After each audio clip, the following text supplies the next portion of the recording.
하나님 아버지, 감사합니다. 오늘은 79회를 맞이하는 광복절입니다. 일본 제국주의의 압제 가운데 암흑에 갇혀 지내야 했던 36년이 드디어 그치고 그야말로 광명을 다시 찾은 날입니다. 19세기 말부터 세계 열강이 그 탐욕스러운 마술을 아시아로 뻗어올 때 아무 힘도 펼칠 수 없어 무력하게 그 가혹한 손길에 휘둘릴 수밖에 없었던 우리나라였습니다. 이 어떤 대응력도 없이 일본의 교묘하면서도 무례한 진입에 속수무책으로 희생될 수밖에 없었던 때가 있었습니다. 국권이 찬탈당한 것을 비롯하여 백성들을 향한 무자비한 수탈과 징병으로 물적, 인적 희생에 시달려야만 했던 시간들이 있었습니다. 그 어둠의 역사 가운데 이 땅에 복음을 든 선교사들의 발길을 이미 준비하시고 일제강점기 중에도 국권 회복을 향한 신앙적 몸부림이 있게 하신 것에 감사드립니다. 지역교회들이 일제의 치밀한 감시 가운데도 출애굽기를 묵상하며 나라의 언어를 지키며 우리나라를 긍휼히 여기시고 신원하실 주님만을 소망하며 붙들게 하신 것은 큰 은혜였습니다. 그리하여 세계사적인 구독 가운데 악의 세력이 무릎 꿇도록 인도하셨던 그날, 우리나라는 하나님께서 주시는 귀한 선물 광명을 찾았고 진정 빛 되신 주님의 은혜에 감복하였습니다. 그날의 우리나라의 기독교가 보여준 신앙은 나라 사랑과 한 몸이었던 것을 기억합니다. 지금도 여전히 우리의 나라 사랑은 현재도 대한민국을 통치하시는 주님을 향한 간구로 계속 이어지고 있습니다. 주님, 여러 외부적, 내부적 당면 과제를 안고 있는 우리나라를 불쌍히 여겨 주시옵소서. 여전히 보이지 않는 전쟁 한복판에 놓여 있는 우리나라를 바로 세워주시고 합당한 리더십과 질서가 이 지경 위에 반드시 확립되게 하여 주시옵소서. 그러하기 위하여 이 나라의 위정자들을 주님께서 바르게 세워 주시옵소서. 정말 국민과 민족을 사랑하는 마음으로 나라를 잘 다스릴 수 있도록 인도하여 주시옵소서. 하나님의 뜻에 반하는 잘못된 법을 만드는 우를 범하지 않게 하여 주시옵소서. 고집과 아집으로 나라의 상황을 힘들게 만드는 일이 없게 하여 주시옵소서. 대화와 이해 그리고 양보와 상생의 정신으로 국민의 마음을 편안하게 하고 하나님을 기쁘시게 하는 정치가들이 나오기를 간절히 원합니다. 요셉처럼 미래를 준비하는 꿈꾸는 정치가들을 우리에게도 허락하여 주시옵소서. 당리와 당약에 매여 민생을 외면하는 정치가 사라지게 하여 주시옵소서. 인기에 영합하여 정말 소중한 대한민국의 미래를 어둡게 하는 일이 다시 일어나지 않도록 참된 지혜를 위정자들에게 허락하여 주시옵소서. 하나님, 우리 국민에게는 나라 사랑하는 마음을 더욱 주시옵소서. 그리고 민족을 사랑하는 마음과 서로를 아끼는 마음을 더욱 주시옵소서. 특별히 다른 생각을 하는 사람들이 서로 죽이려고 달려드는 살기가 이제는 이 땅에서 사라지게 하여 주시옵소서. 분노와 혈기가 가득한 땅이 되고 있습니다. 자기 소신에 오른 대로 살되 하나님을 알지 못하고 정욕대로 살아가는 민족이 되어가고 있습니다. 하나님, 이 나라의 민족을 긍휼히 여겨 주시옵소서. 그리하여 다시는 일제강점과 같은 불행한 일이 이 땅에서 일어나지 않게 하시고 한국 전쟁과 같은 비극이 생겨나지 않게 하여 주시옵소서. 이 세상을 바라보며 주님께 또한 기도합니다. 세계의 상황은 다시 전쟁의 불꽃이 사그라들기는커녕 그 기운이 강해지는 중입니다. 우크라이나의 러시아 본토 반격, 이란의 이스라엘 공격 위협 등 현 전쟁의 참화를 두려워하는 이 땅의 백성들을 불안 가운데로 내몰고 있는 많은 것들이 있습니다. 이 땅 모든 열방과 백성을 품으시는 만유의 주제 하나님께서 이 모든 충돌과 비극을 다스려 주시기를 원합니다. 인간 본연의 욕심을 내려놓고 주님의 선한 피조물로서 자신의 자리를 평화롭게 지킬 수 있도록 인도하여 주시옵소서. 생명의 주인 되신 하나님, 육신의 질병으로 고통 중에 있는 성도들을 위하여 오늘도 기도합니다. 비록 아픈 몸으로 맞이하는 아침이지만 오늘도 변함없이 태양이 떠오른 것처럼 하나님의 크신 사랑이 여전히 우리를 비추고 있음을 기억해 하여 주시옵소서.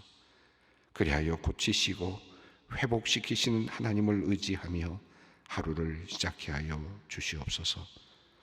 수시로 찾아오는 절망과 우울함을 잘 이겨내게 하여 주시고 불안과 두려움을 나사렛 예수 그리스도의 이름으로 물리쳐 나가게 하여 주시옵소서. 약함 가운데서도 주님을 향한 믿음이 끝까지 이어질 수 있도록 그 마음을 강하게 붙잡아 주시옵소서.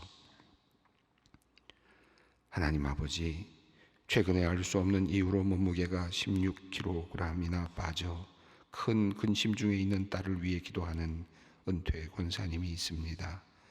갑작스럽게 또 원인을 알 수 없게 체중이 줄어드는 딸을 보며 권사님 또한 믿음으로 기도하면서도 순간순간 걱정과 염려가 엄습해 옵니다.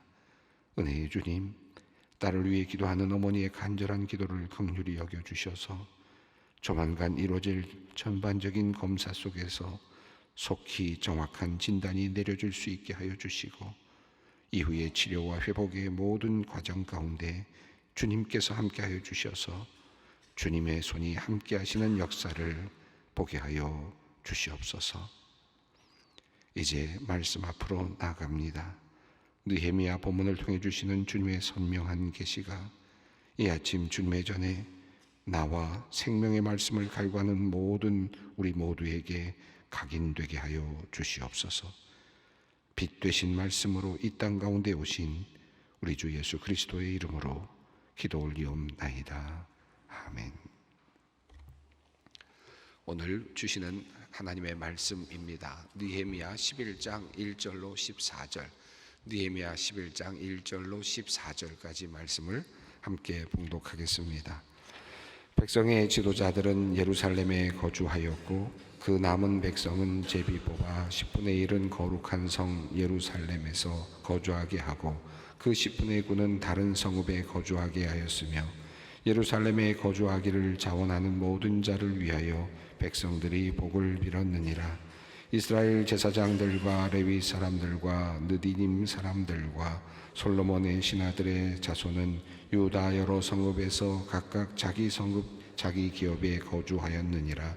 예루살렘에 거주한 그 지방의 지도자들은 이러하니 예루살렘에 거주한 자는 유다 자손과 베냐민 자손 몇 명이라.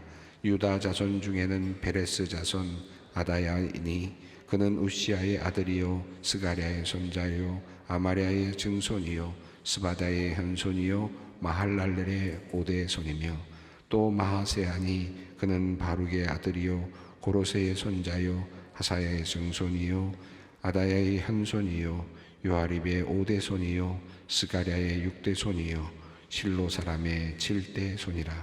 예루살렘에 거주한 베레스 자손은 모두 468명이니 다 용사였느니라.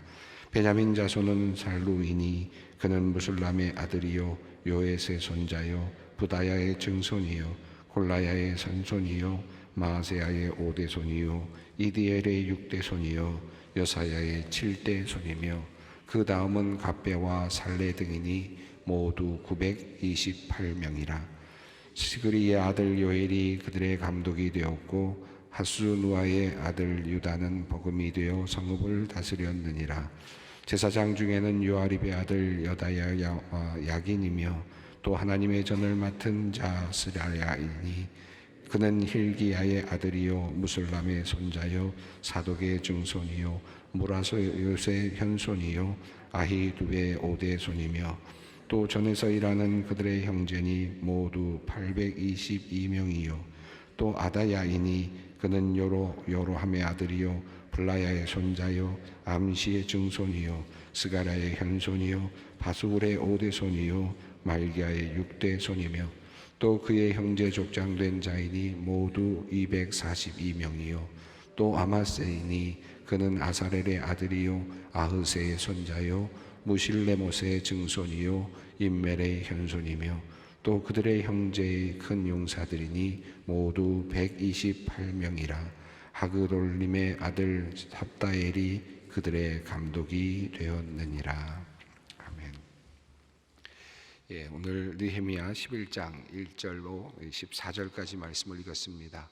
이스라엘 백성들이 성벽을 이제 건축하고 다 축원한 다음에 그들은 회개의 시간을 가졌고 말씀을 돌아보는 시간을 가졌습니다. 그리고 이제 하나님 본래의 자리, 하나님의 백성의 자리로 돌아오고자 하는 강한 열망을 갖게 되었습니다. 그리고 그들은 제일 먼저 이제 성전, 그들이 하나님과 어떤 관계를 맺을 것인가에 대해서 결단을 하였습니다. 그 결단이 기도의 내용 속에 가득 들어 있었죠. 그리고 그들은 이제 안식일을 지키고 또 안식년을 지키고 또 그들이 할 수 있는 또 통혼, 이방인들과의 통혼을 금지하고 그리고 이제 성전 예배를 온전하게 드리기로 결정을 합니다. 오직 하나님만을 섬기는 백성이 되겠다라고 하는 그런 마음으로 성전이 활성화되고 성전 예배가 온전하게 되기 위하여 그들은 여러 가지 방법을 고안했습니다.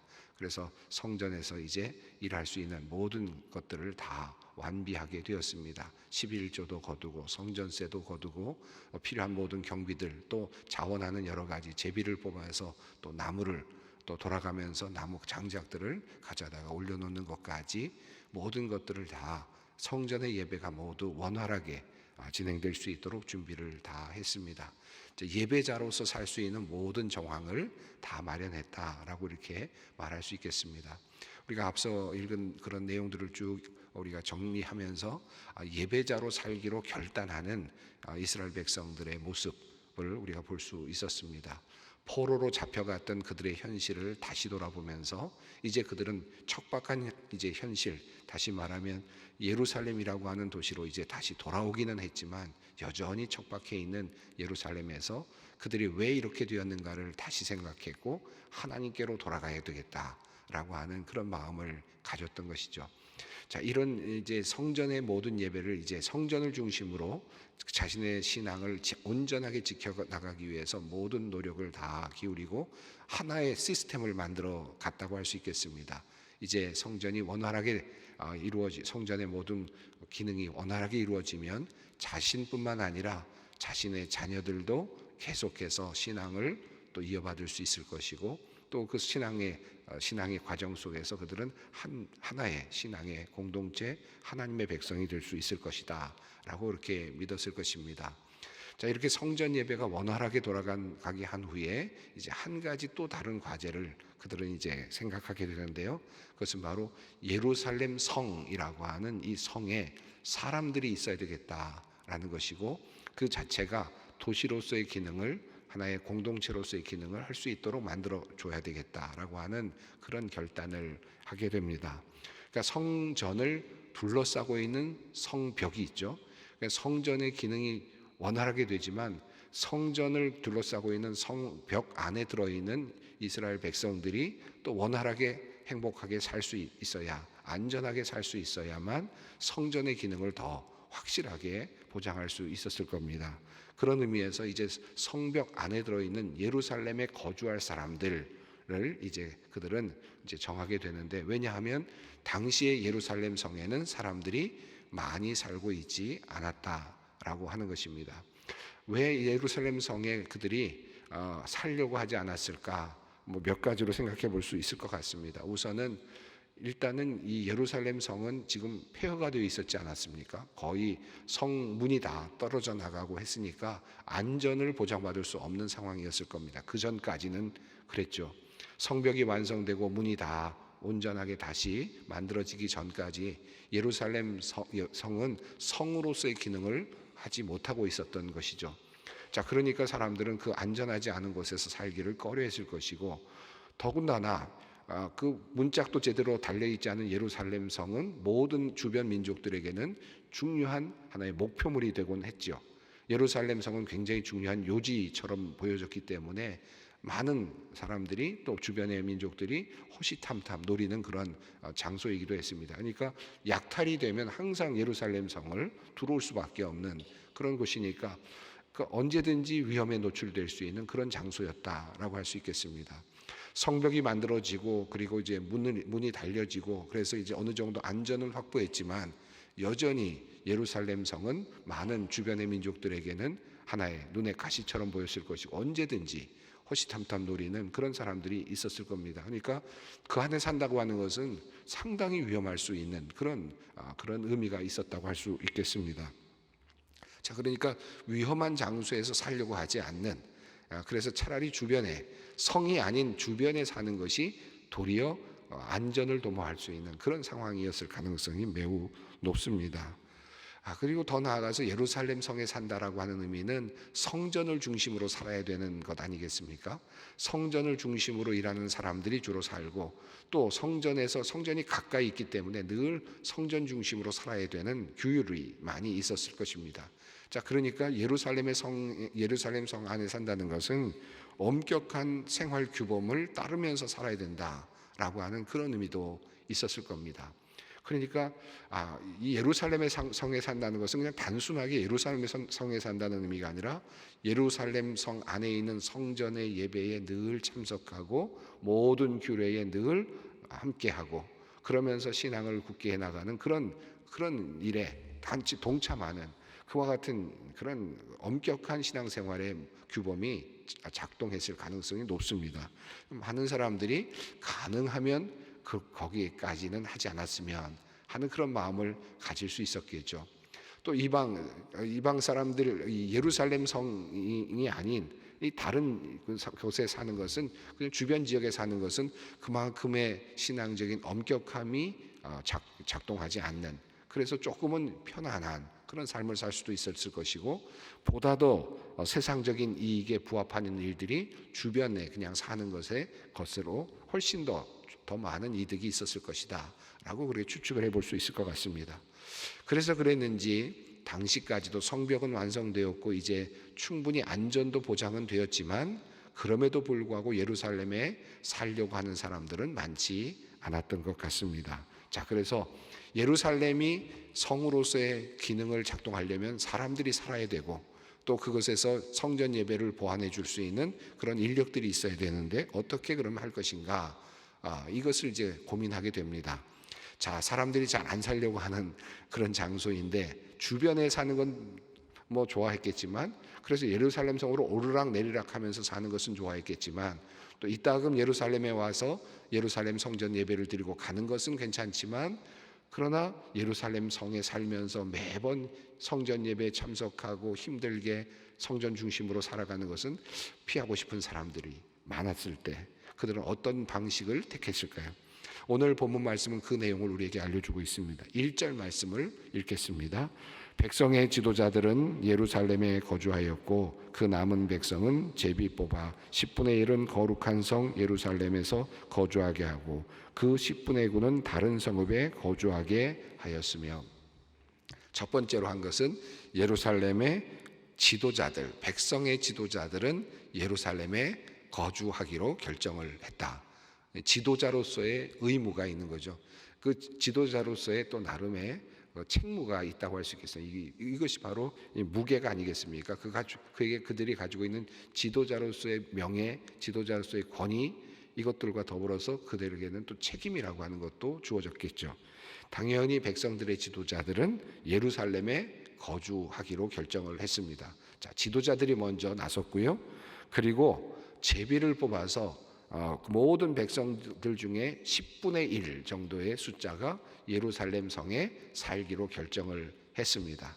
이 제비를 뽑았다는 것은 사실은 굉장히 자기의 의지와는 반하는 거죠. 자기의 의지가 없지만 그러나 제비를 뽑아서 만약에 예루살렘이라는 글씨가 나오면 예루살렘에 살아야 되는 겁니다. 그래서 의무가 되는 거죠. 그러니까 살기 싫지만 살아줘야 되는 사람이 백성들 중에 10분의 9가 있었다라고 하는 겁니다. 하기 싫지만 해야 되는, 예루살렘 성전을 온전하게 보존하고 또 예루살렘이라고 하는 성을 지켜나가기 위해서 내가 그걸 하고 싶지는 않지만 그러나 하나님의 뜻으로 알고 제비가 뽑혀졌을 때 그 일을 감당하기로 한 사람이 백성들 중에 10분의 1이 있었다라는 것입니다. 또 세 번째로 2절을 봅니다.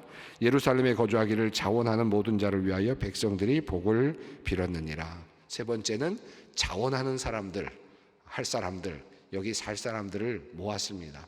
그래서 그런 사람들이 나왔을 때 사람들은 축복해주고 칭찬을 해주었겠죠. 장하다, 고맙다라고 그렇게 이야기를 해주었을 겁니다. 자, 그러니까 우선 제일 중요한 큰 흐름을 보면 예루살렘 성에 거주하기를 싫어했을 때 지금 이스라엘 공동체는 세 가지 방법을 택했는데, 우선 지도자들이 먼저 솔선수범을 했고, 두 번째는 제비를 뽑아서 자기 뜻이 없더라도 의무를 다하려고 하는 사람들로 또 예루살렘의 그 주민들을 채웠고요. 또 자원하는 사람들을 통해서 또 채웠습니다. 그렇게 해서 채워진 사람들, 그 채워진 사람들의 이름이 이제 그 다음에 쭉 거명이 되고 있습니다. 3절 말씀을 읽습니다. 이스라엘과 제사장들과 레위 사람들과 느디딤 사람들과 솔로몬의 신하들의 자손은 유다 여러 성읍에서 각각 자기 성읍 자기 기업에 거주하였느니라. 예루살렘에 거주한 그 지방의 지도자들은 이러하니. 자, 이스라엘과 제사장들, 레위 사람들, 느디님 사람들, 솔로몬의 신하들의 자손들이 각각 자기 성읍에 살았다. 그러니까 대부분의 사람들은 다 각각 자기 성읍에서 살도록 했다. 특별히 제사장, 레위, 느디님 사람들은 다 성전에서 일을 해야 되는 사람들이죠.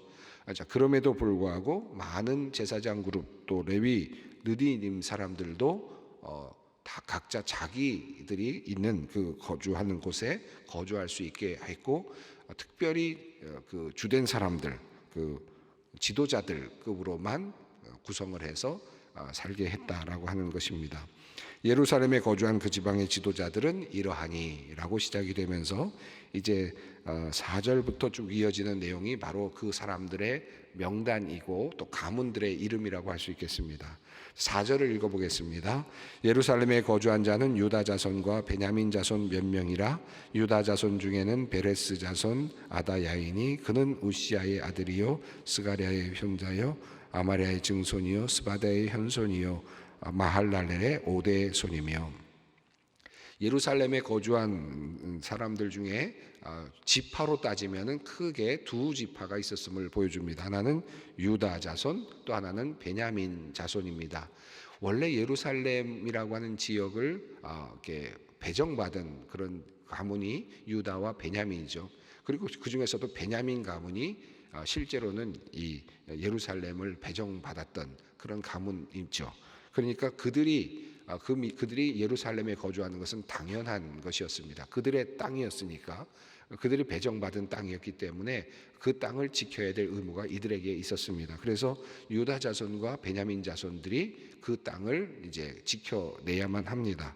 우선 유다 자손에 대한 말이 나왔는데, 유다 자손 중에는 베레스 자손이라고 이렇게 표현을 했습니다. 그리고 6절 한번 읽어보겠습니다. 예루살렘에 거주한 베레스 자손은 모두 468명이니 다 용사였느니라 라고 이렇게 말합니다. 4절부터 5절 6절까지는 그러니까 유다 자손 중에서 베레스 자손들이 이제 예루살렘 성에 거주했다 라고 이렇게 분명하게 이야기를 합니다. 5절에 있는 내용은 그 이름들 중에 하나인 마세야의 가문을 이야기하고 있죠.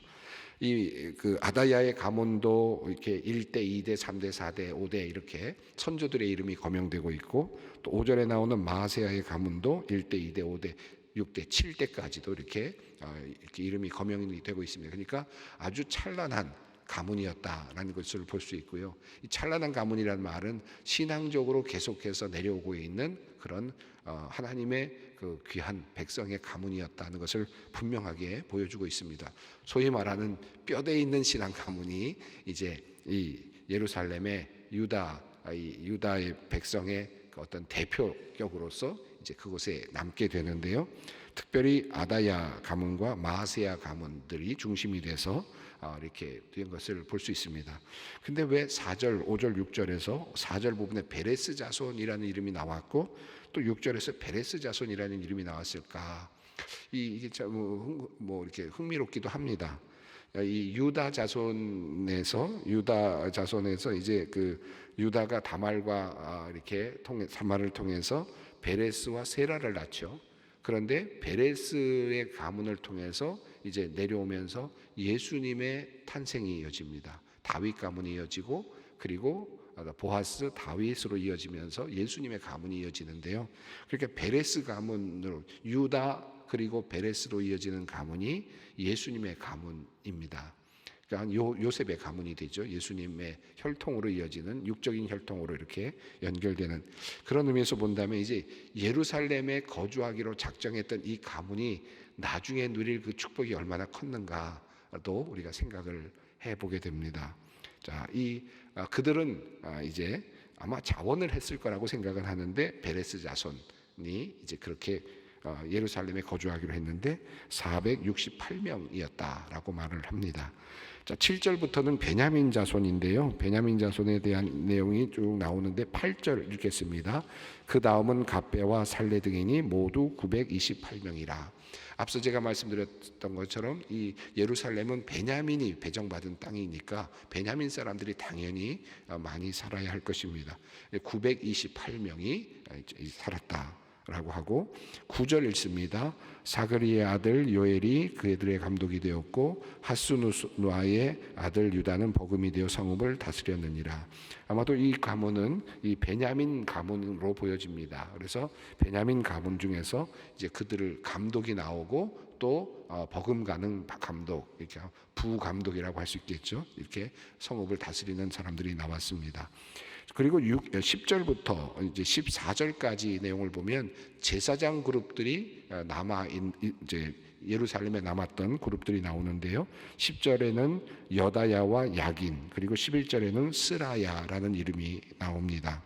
그래서 이런 그 사람들의 가문의 전체적인 인원이 12절에 822명으로 나오고 있고요. 또 이어서 아다야의 가문으로 쭉 이어지면서 242명 13절에 나오고 있고 또 아마스의 가문으로 쭉 연결이 되면서 128명이라고 하는 숫자가 거명이 됩니다. 그러니까 제사장 중에서 지금 822명, 242명, 128명 이렇게 합하면 대략 숫자가 나올 것 같습니다.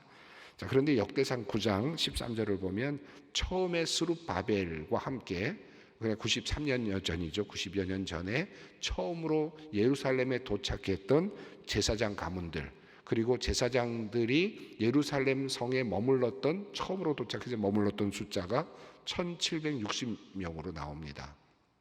그러니까 지금 많은 시간이 지났음에도 불구하고 숫자가 도리어 줄었죠. 그리고 예루살렘 성에 지금 들어가는 숫자도 확연히 줄었습니다. 많이 줄었지만 그러나 이렇게라도 해서 지금 예루살렘 성은 이제 온전한 기능을 이제 발휘하도록 해 나가게 됩니다. 오늘 사실은 우리가 본문을 그냥 선택적으로 읽게 되면 이런 본문들 그냥 지나갈 수밖에 없는 본문들인데 그럼에도 불구하고 우리가 하나하나 읽어 나가면서 오늘 본문을 읽었는데요. 성전을 활성화시키고 하나님 앞에서 우리가 하나님 믿는 민족으로 살기 위해서 하나님을만을 섬기는 민족이 되겠다고 하는 이스라엘 백성들은 성전을 회복하는 일을 먼저 해야 됐고 그리고 성전을 둘러싸고 있는 또 성벽을 온전하게 기능을 만들어가는 일을 해야만 했다. 이것을 우리가 어떻게 우리들의 삶에 적용할 수 있을까요? 우리들의 삶의 자리, 직업 또는 우리들의 사업 여기 영역까지도 실제로 우리가 하나님의 영역 안으로 끌어들여야 되는 그런 과제가 있지 않을까 하는 생각을 하게 됩니다. 오늘 이 말씀 붙잡고 또 기도의 자리를 함께 나가시겠습니다. 하늘에 계신 우리 아버지, 아버지의 이름을 거룩하게 하시며 아버지의 나라가 오게 하시며 아버지의 뜻이 하늘에서와 같이 땅에서도 이루어지게 하소서. 오늘 우리에게 일용할 양식을 주시고 우리가 우리에게 잘못한 사람을 용서하여 준 것 같이 우리 죄를 용서하여 주시고 우리를 시험에 빠지지 않게 하시고 악에서 구하소서. 나라와 권능과 영광이 영원히 아버지의 것입니다. 아멘.